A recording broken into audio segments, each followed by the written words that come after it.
Benny is money, ay. Benny is money, c'est la révision des comptes, ay. C'est la révision des comptes, ay. Rampage ce soir. Ah, Rampage ce soir. Oui, c'est le moment de parler de Rampage ce soir, parce que Rampage ce soir. Ouh. Les émotions. Ah! C'était le Blackpool Combat Club qui était à l'honneur ce soir à Rampage parce que 2 combats. D'abord, Bryan Danielson et plus tard, Jon Moxley. Donc, c'est Danielson qui commençait les hostilités en compagnie de Trent Beretta. Et il y avait William Regal qui était aux commentaires.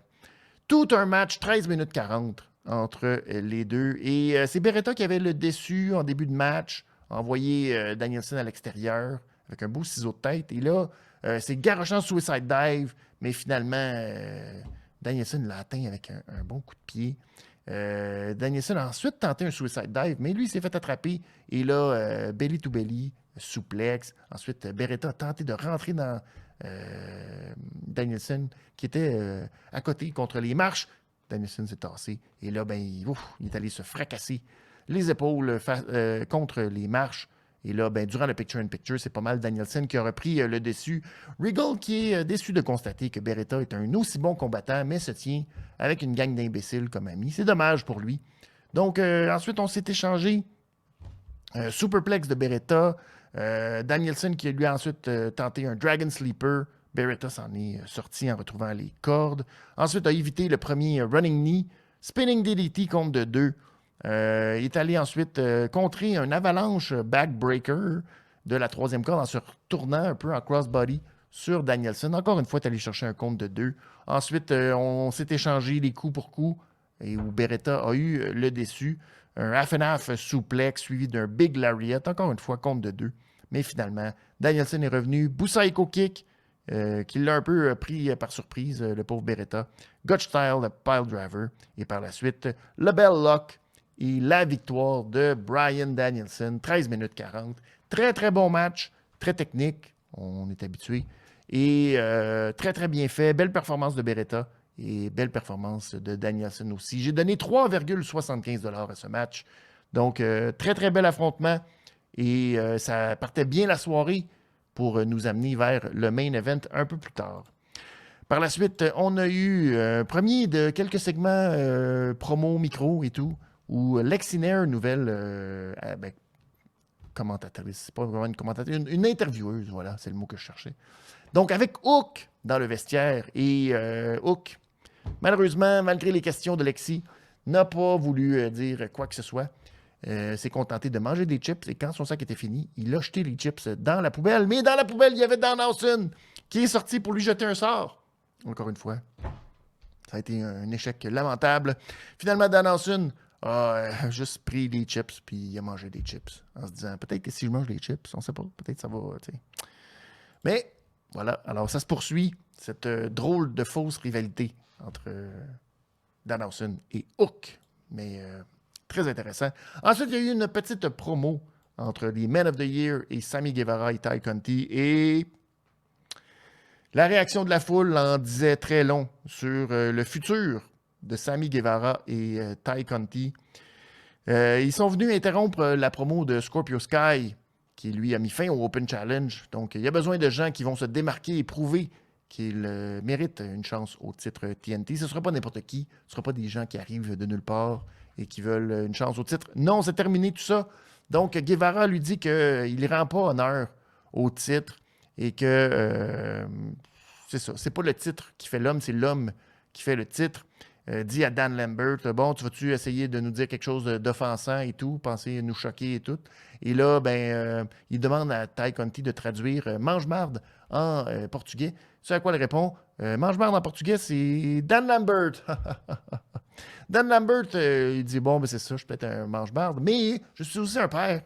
Et un père, tu sais, ce que je peux te donner comme conseil de père, c'est tu devrais arrêter de parler. Tu devrais parler plus de ce que tu fais dans le ring que ce que tu fais dans la chambre à coucher. Oh! Alors, Sammy, fâché de ça, dit non, là, arrête tout ça. Nous autres, on veut un match. Je veux t'affronter Et là, ben, Ethan Page a répliqué en disant que Scorpio Sky ne prenait que des money matchs. Et peut-être que tu penses que tu es un pilier et que ça va donner un gros match, mais dans le fond, tu es une faille dans la fondation de la All Elite Wrestling.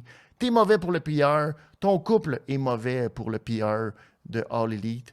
Et lui aussi, Ethan est un père, et donc il s'adresse à sa petite Gabriella, qui est probablement couchée car c'est un bon père de famille, et il dit à sa petite « J'espère que tu ne finiras jamais comme Ty Conti. » Et ce à quoi Sami a répliqué en disant qu'on va vous rendre la vie dure et rendre votre vie un enfer jusqu'à temps que vous nous donniez notre match. Et la réaction de la foule, presque unanime, on a hué-ish Sami Guevara et Ty Conti, qui ne resteront pas babyface longtemps.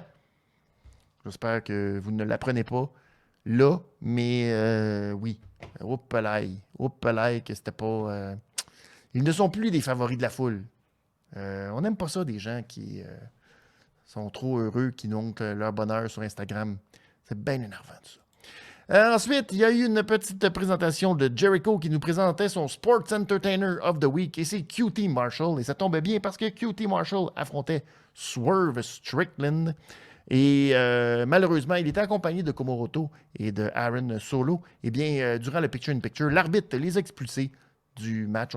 C'était pas clair exactement, mais ils ont l'air d'avoir intervenu. Donc, ça a dérangé beaucoup l'arbitre, qui les a expulsés. Et puis, avec son back heel kick, Swerve Strickland est allé chercher la victoire en 6 minutes 10 dans un petit match pour nous présenter le travail de Swerve Strickland.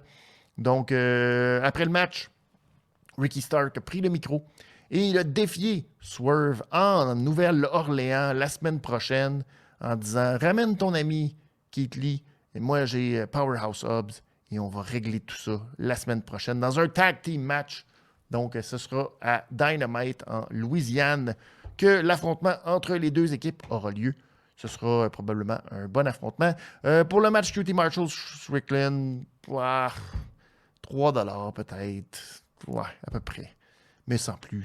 C'est pas un match qui va passer à l'histoire. On a ensuite eu un petit topo très rapide. Fallait être là, fallait pas le manquer.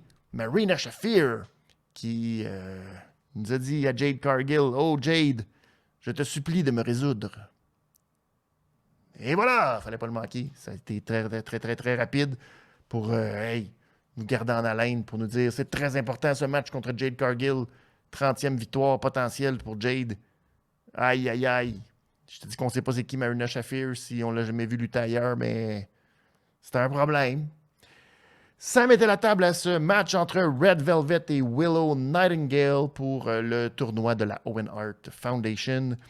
Et 5 minutes 22, petit match où je pense que les gens vraiment ils sont pas tellement derrière Red Velvet. Et Willow Nightingale a très bien paru dans cette performance de 5 minutes. Malgré le fait que, bon, il s'était lancé de la 3e corde pour un moonsault. Pas supposé atterrir sur Red Velvet, mais finalement, il a atterri comme d'en face. Mais Velvet l'a comme esquivé de cette manière-là. Alors, c'était pas tellement réussi. Pas une super bonne prestation, encore une fois, malheureusement, de Red Velvet. On dirait que ses moves sont comme pas... c'est pas tête. Elle est supposée faire des back heel kicks. Puis des affaires. On dirait que c'est comme... c'est forcé un peu. Mais Nightingale, elle, a eu vraiment une belle performance où elle est allée d'un gros spinebuster suivi de, un peu comme Keith Lee, donc l'espèce de pounce, donc pendant que Velvet s'en va dans les cordes, elle s'en va de l'autre côté, et bang, fait la croix en plein milieu, et avec un gros tacle pour pousser Velvet et l'envoyer dans le coin, et elle a suivi avec un immense cannonball au pelaille. Je vais vous dire, ça ressemblait, des fois Kevin Owens, quand il le fait, ça rentre, eh bien, Willow Nightingale, ça rentrait, et les gens étaient absolument derrière elle, mais malheureusement, corkscrew kick et Red Velvet est allé chercher la victoire pour se qualifier au tournoi Owen Hart Foundation. Donc, la foule, très fâchée. J'ai donné un bon 3,25, surtout pour Willow Nightingale, qui a très bien paru et qui mériterait amplement d'être signée à la All Elite Wrestling. On lui souhaite. C'était un très bon match pour elle. Red Velvet, malheureusement, Je sais pas. Il y a encore quelque chose qui marche pas tant que ça, mais c'est ça. Mais aujourd'hui, je pense que la foule lui a fait savoir qu'il va falloir qu'elle améliore un peu ses habiletés et tout, parce que c'était pas réussi. Est-ce qu'elle deviendra heel comme Layla Hirsch? Probablement, c'est ce qu'on soupçonne. Par la suite, on a annoncé beaucoup de choses la semaine prochaine pour Dynamite, dont le match par équipe dont on parlait un peu plus tôt. Jericho, qui sera aussi en action avec la Jericho Appreciation Society contre Kingston et Ortiz et Santana. Et là, je ne sais pas quelle ceinture, malheureusement, c'est allé assez vite, mais Minoru Suzuki, qui est champion à la ROH, va défendre son titre face à Samoa Joe. Wow! Pelay. Alors, watch out! Watch out la semaine prochaine. Gros événement de Dynamite. Minoru Suzuki contre Samoa Joe. Aïe aïe. Aïe aïe. Ça va être tout un affrontement, ces deux messieurs dans le ring. Très hâte de voir ça. Par la suite, on a eu Lexi Nair qui a eu en entrevue Tony Nese. Tony Nese qui se considère la plus grande signature de l'histoire de All Elite Wrestling. Rien de moins. Et Mark Sterling est arrivé pour acquiescer de tout ça. Oui, t'as raison, mon Tony, mais il faut que tu sois mieux représenté, mieux conseillé. C'est pas vrai que le respect ici t'en manque et la bonne façon pour toi de te retrouver au sommet, c'est de signer avec moi. Et on va parler ensemble. Ils sont partis parler ensemble, négocier et voir si Nese va accepter que Mark Sterling soit son manager. Alors, c'est ce que nous saurons. On est tout excités pour Tony Nese et Mark Sterling. Ça met la table à notre affrontement final ce soir. Quel match de lutte. Mais,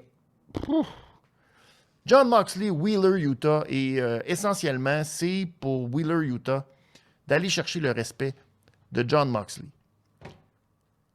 Ouh!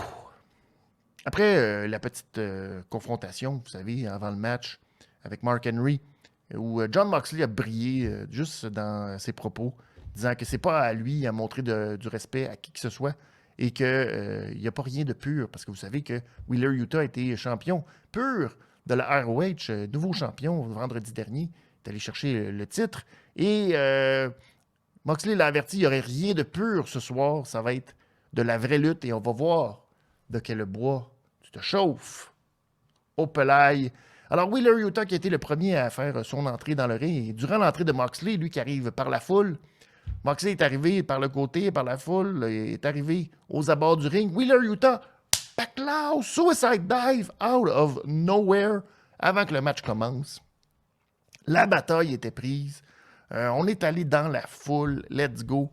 Ça y allait. Et là, finalement, l'arbitre les a ramenés jusqu'au ring. Le match a commencé. Moxley a eu de la difficulté à reprendre le dessus. Vraiment, Yuta voulait lui montrer qu'il était prêt. Il était prêt à la bagarre. Il était prêt à en prendre. Et la foule divisée, mais divisée le fun. Donc, les gens criaient « Let's go Moxley! Let's go Wheeler! » Et bref, la foule avait énormément de plaisir pour ce match.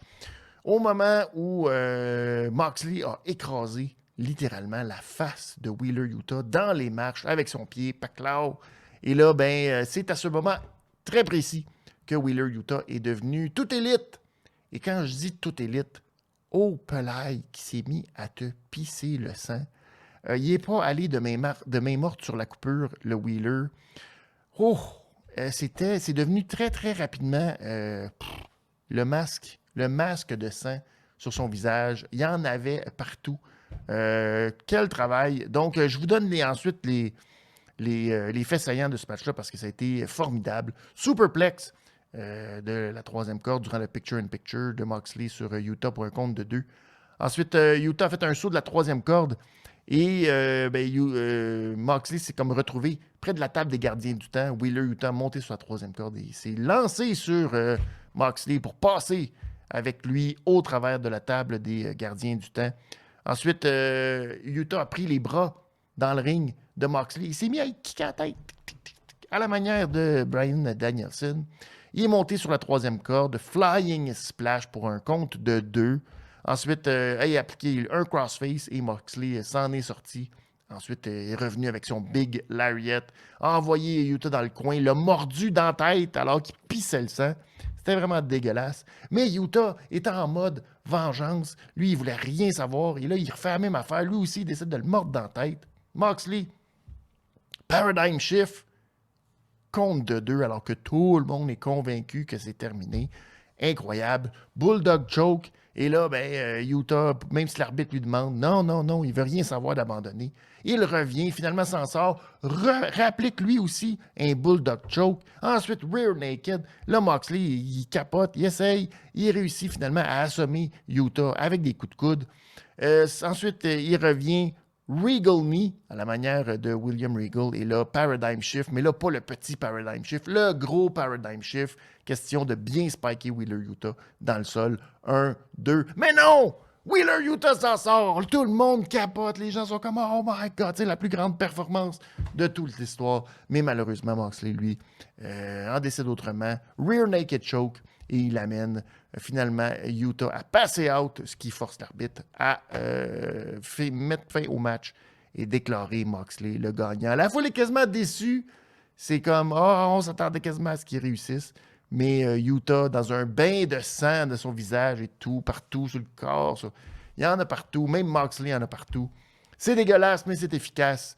Et la foule applaudit chaudement Wheeler Yuta pour sa performance. Et par la suite, Regal et Danielson viennent au ring, sont complètement ébahis. Et t'as Regal qui est en mode, mais mon maudit, comme s'il allait le puncher ou quoi que ce soit. Mais non! Il décide de lui tendre la main pendant que la foule crie aussi à Regal de le faire. Et Wheeler Yuta donne la main à William Regal avant de les voir comme quitter le ring. Et pendant que Moxley lui parle, Yuta prend son sang de son front et il s'écrit sur la poitrine BCC pour le Blackpool Combat Club. Quel match, mes amis! Ça va assurément définir la carrière de Wheeler Yuta pour les prochaines années. On va voir ce match-là comme un match qui aura complètement changé sa carrière.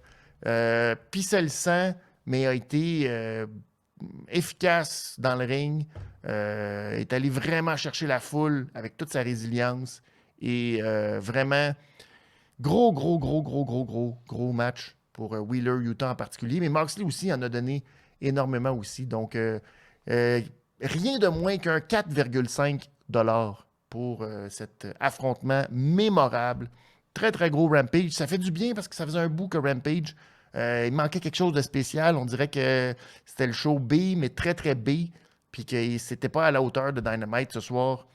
C'est vraiment pas le cas. On a vraiment pris attention de mettre vraiment au niveau du talent qui était là ou des talents qui étaient là. Avec Wheeler Yuta, très belle histoire. Et ça nous donne un Rampage qui, foi, va être probablement marquant pour la carrière de Wheeler Yuta. Alors voilà, c'est ce qui met fin. C'est ce qui a mis fin, oui, à ce Rampage. Très bon Rampage, comme je disais, un bon 3,5 $ pour un excellent Rampage. Presque 3,75 $ pour ce magnifique Rampage qui terminait très bien la soirée. Voilà, c'est ce qui met fin aussi à cette super révision des comptes du vendredi. On sera de retour ce lundi pour la révision des comptes de Raw. Et je leur ai dit, la semaine prochaine, après, il y a Battle of the Belt. Donc, après Battle of the Belt, je vous donnerai, oui, les détails de la route vers Double or Nothing, vers Las Vegas. Donc, vous pourrez faire partie de cette merveilleuse aventure avec moi. Si vous voulez avoir tout le contenu de la révision des comptes en audio, en vidéo, tout est disponible sur le benny'smoney.com et vous pouvez vous abonner à la chaîne. Vous pouvez vous abonner aux différentes plateformes de podcast. Donc, j'espère que le format d'aujourd'hui vous a plu. N'hésitez pas à commenter aussi sur toutes les différentes vidéos. Je prends toujours la peine de répondre à vos commentaires et n'hésitez pas non plus à partager le contenu si vous avez aimé.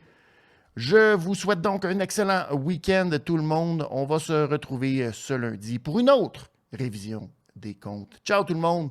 N'oubliez pas, restez actifs. Benny is money, ay. Benny is money, c'est la révision des comptes, ay. C'est la révision des comptes.